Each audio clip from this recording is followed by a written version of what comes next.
Welcome back to Just Chattin', and this is the series of videos we do on Thursday and Sunday evenings just for our own entertainment.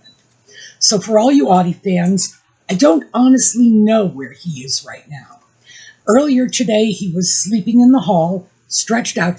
It's amazing the way a small cat can stretch out and take up about 4 square feet of space in the hall, so that not only do I have to step over him, but I have to put my hand out and brace myself against the wall in order to do it. He likes that part. So yeah, he's been in an attention-seeking mood today. It's a beautiful day out. I'm surprised he hasn't hit me up to go outdoors, but he hasn't.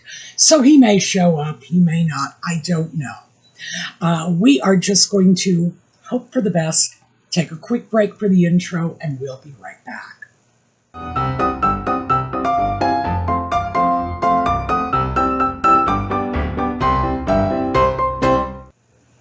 So, what is our dear old friend Nutmeg up to? Well, we do have some stuff.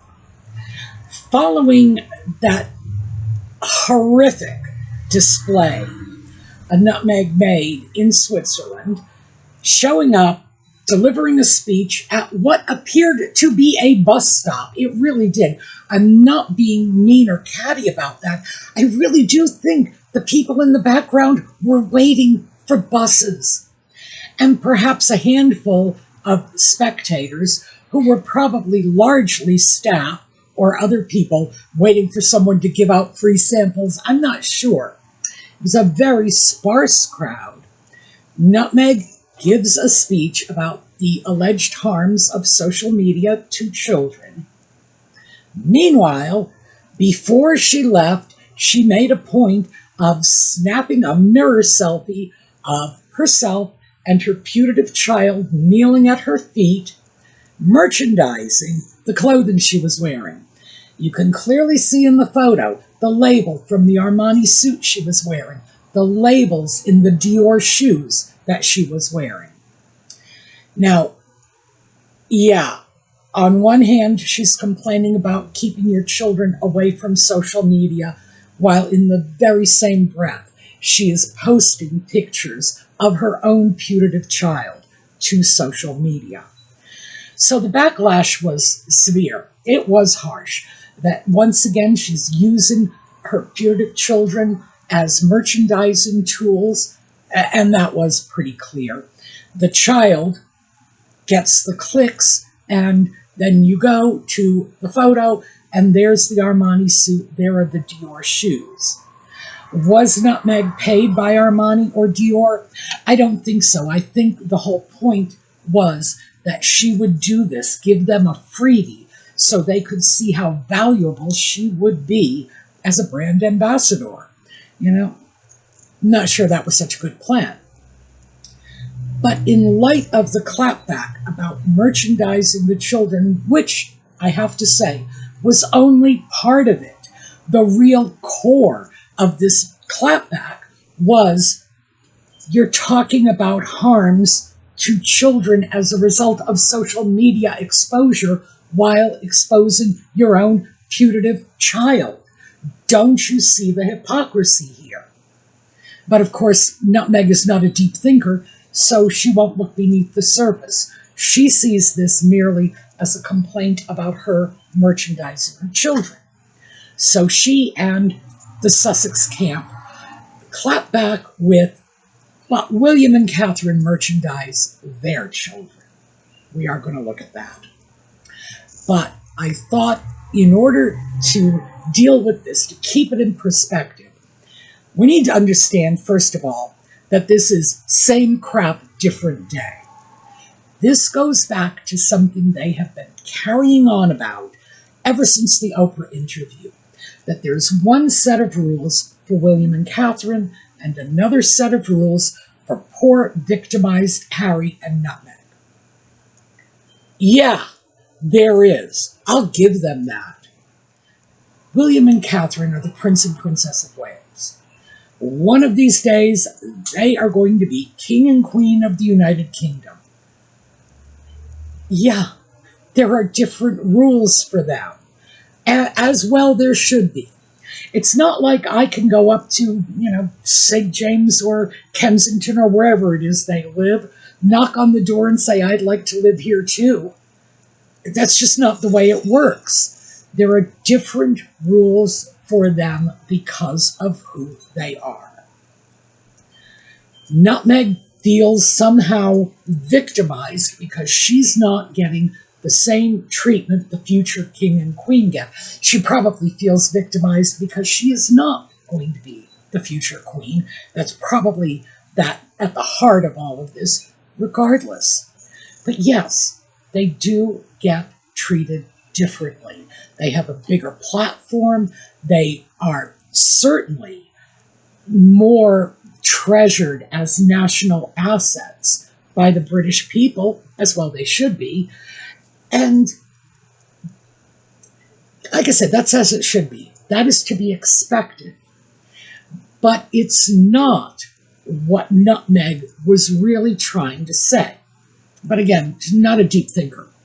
What she's really trying to say is not one set of rules for them, another set of rules for us. What she is trying to say is that she and Harry are being held to a higher standard. That's the gist of what is irritating her. But of course, she doesn't have the brains to frame it in that context. Also, of course, it's just not true. She and Harry get away with all kinds of crap that William and Catherine don't even entertain getting involved with in the first place. But because this is such a recurring theme, I thought we would step back, look at it a little more broadly, and try to pick this apart. Let's back up a bit and take a look at another criticism Nutmeg has made about Catherine. And this is, Nutmeg gets upset when people accuse her of cosplaying Diana. Meanwhile, Catherine has dressed up in the same colors that Diana wore, and how could she not? Both Diana and Catherine were in the public eye for somewhere in the range of 15 years, making public appearances all the time. And yeah, there's going to be overlap. There has to be overlap. 15 years, sure. But I saw an article in Town and Country magazine, as with all of my sources, it's all listed in the video notes, so pull up the article if you're interested.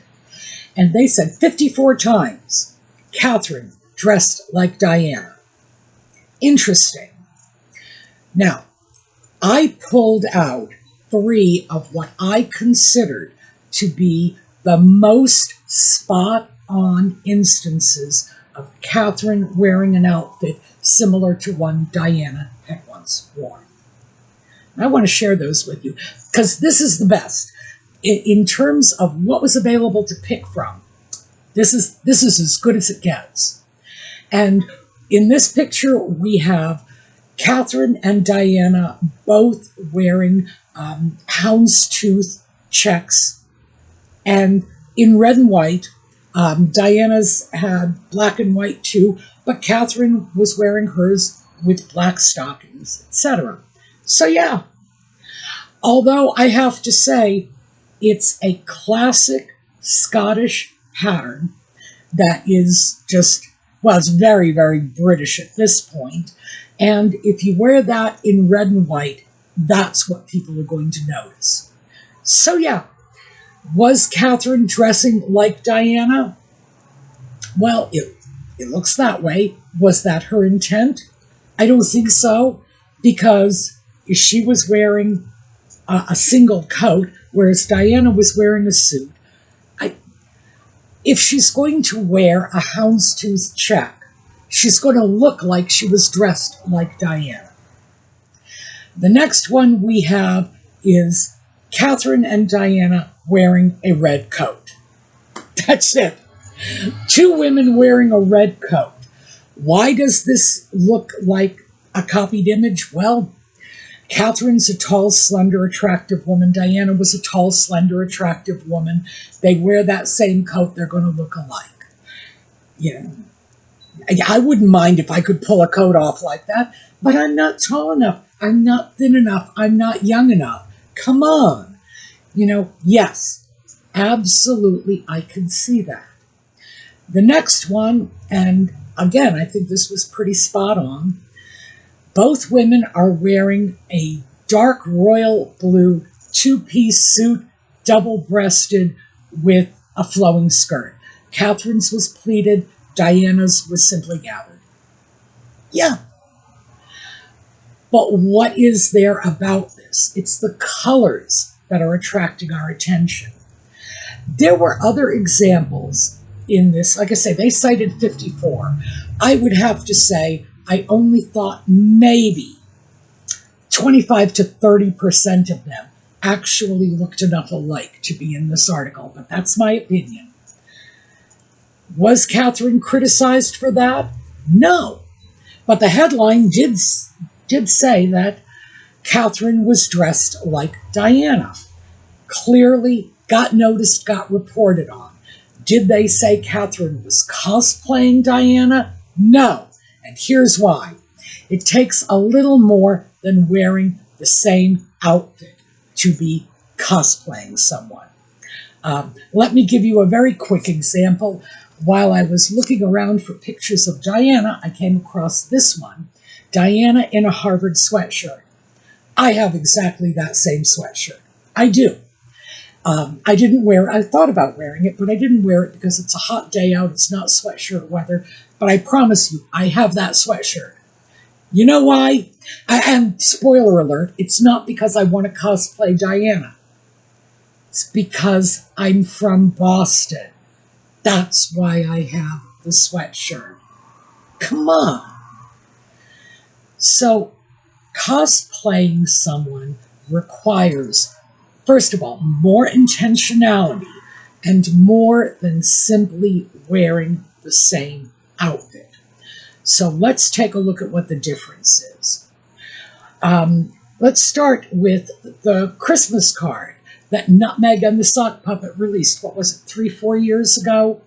With Nutmeg holding up what she is alleging to be the putative child, Lilibet.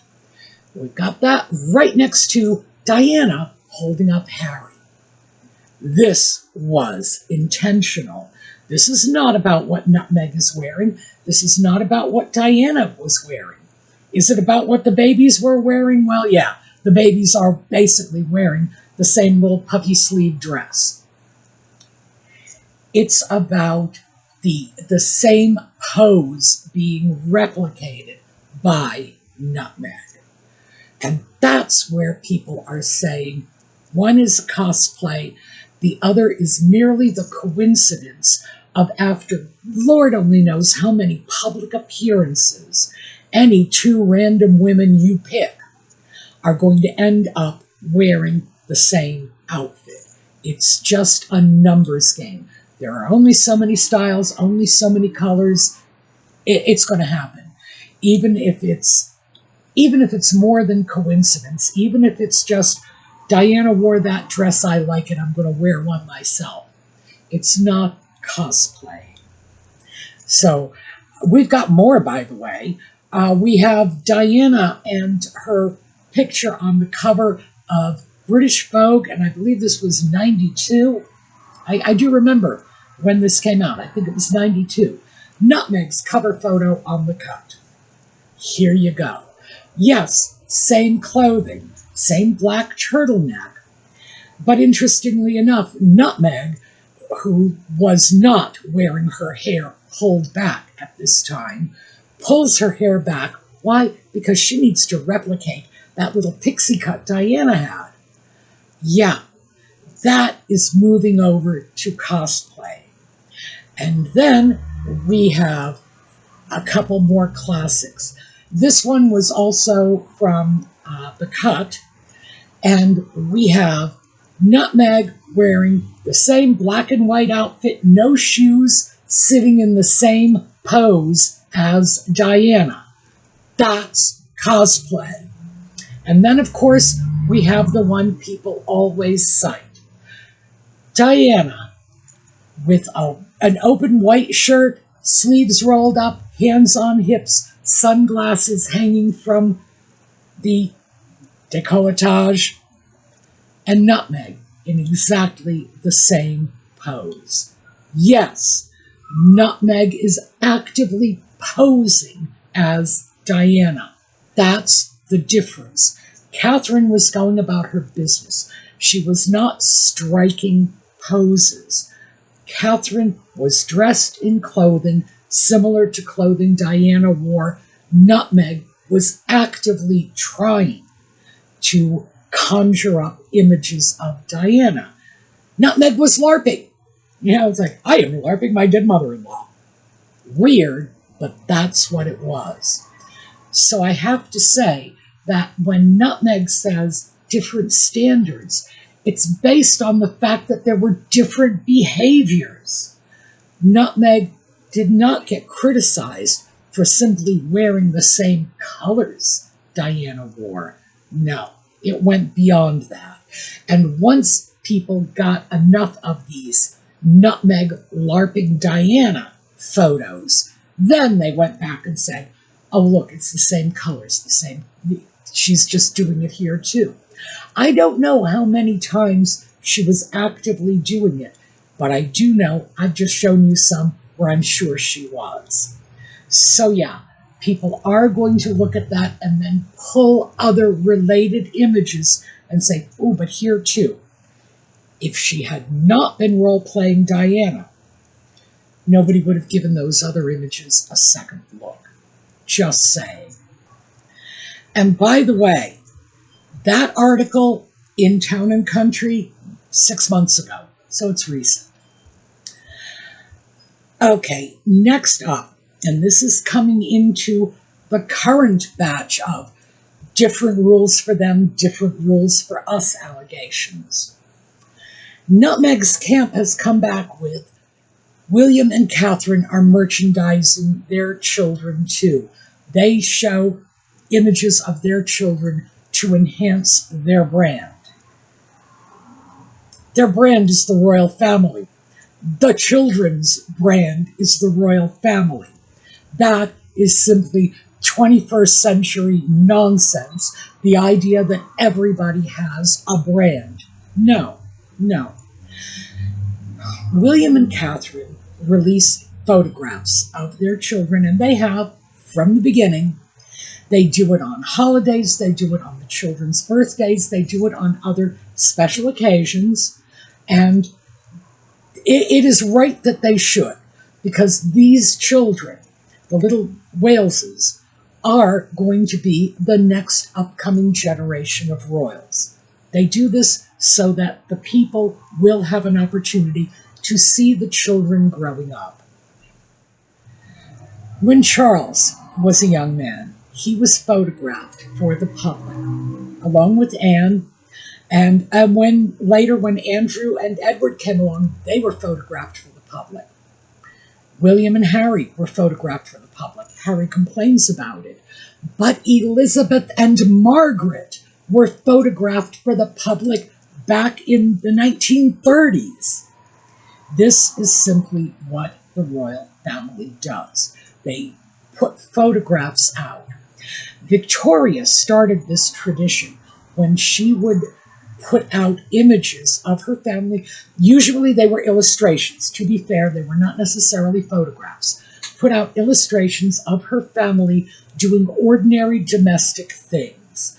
This is the point 150 years ago when the British royal family was working to be more relatable to the general public, wanted to be seen not just as monarchs, but as an ordinary British family. So the tradition is not new, it's out there. It was alleged that the photographs were carefully curated. I'm sure they were. Professional photographs, although many of these are photographs Catherine took herself, and she's not a professional photographer, but professional photographs are curated. They can be retouched, they can be colored, they can be airbrushed. My own baby picture had coloring painted onto it simply because in the mid-20th century, that was a thing. It's like, whoa, look, we got color photographs. Let's make the most of it. Professional photographs were treated more like portraits. Were they curated? Yes. They are posed. They will do half a dozen shots to get the right one. And I'm sure we all remember when Catherine took a family photograph with her children, and she did retouch it. And heaven knows she was just roasted for that. I don't see anything wrong with it. The simple reality is she wanted the best picture available. This was not a candid shot. It was a posed shot. What do you expect? Posed photographs are always retouched and airbrushed, and they take anything unpleasant out. That's why you go to a photography studio and get a professional photograph in the first place. But the Wales children are also far more heavily photographed by the media. Are they photographed in the best possible light all the time? No. I mean, look at this. By the way, these are all photographs I have gathered because I want to redo and update the little slideshow I do for the little Cambridge kids. I need to change it to the little Wales kids. They're growing up. I want new photos. So look at this stuff. These kids are kids being kids. They are getting their pictures taken, doing what children do. These are not curated images. These are just candid shots because the children are in the eye of the press when they go out at public events. Nothing curated about this. Are they being merchandised? I don't think so. If they are, I'm not sure who's merchandising them. Is the media merchandising them to sell more papers? Maybe. But how in the world is that William and Catherine's fault? So there's no comparison between the way the Wales children are presented to the public and Nutmeg taking her putative children out, only showing the backs of their heads, putting emojis over their faces, and bringing them into venues like a Netflix show, or posting them on her Instagram pages, using them to sell her gem, using them to sell clothing. That's merchandising the kids. Allowing the children to be photographed by the media is not merchandising them. Taking photographs on holidays and issuing those photographs to the press so they can share them with the public, not merchandising. That's simply transparency. So, have we heard the last of this? No, I don't think so. I think we are going to continue to hear separate rules for William and Catherine, separate rules for Nutmeg and her pet sock puppet. Is there any validity to it? A tiny grain. There is a tiny grain of truth. But remember, the best lies are always built around a tiny grain of truth. And the tiny grain of truth is yes, William and Catherine are going to be treated differently. They are going to be perceived differently. That is simply their status. It is something, well, I'm American, so I have trouble wrapping my head around inherited status, but that's the way it was. William was the firstborn. Harry doesn't like that. But the truth of the matter is, I say this is American. You know, we come from a meritocracy. You earn what you get here. If the world had to choose between William and Harry and pick which one would follow after Charles, I think we all know which of those brothers the world would pick. There is no reality in which Harry is going to be king. That's all there is to it. So he needs to swallow hard and get over it. And as for Nutmeg, I'm sorry she feels hard done by, that she's not going to be queen, but so be it. But that's where this all comes from. Yes, different rules for William and Catherine, but not just different rules for William and Catherine and Nutmeg and the sock puppet. It's different rules for William and Catherine and all the rest of us, because they have special stats. You know, you don't have to agree with it. I don't have to agree with it. I don't live in the UK. But the fact is, you have to accept it as a reality. And I think Nutmeg is having a very, very hard time doing it. Does she feel victimized because she will not be queen? And if you are not queen, my dear, have I done you wrong? Yeah, I kind of think so. All right, that is what I have for you today. I am going to pull out the little Cambridge Kids slideshow for this video because, as you can see, I've got photos. I'm updating it, so this may well be the last time we see this for a long time. So enjoy the slideshow. Thank you for being with us. I hope to see you all next time. And in the meanwhile, have a terrific day.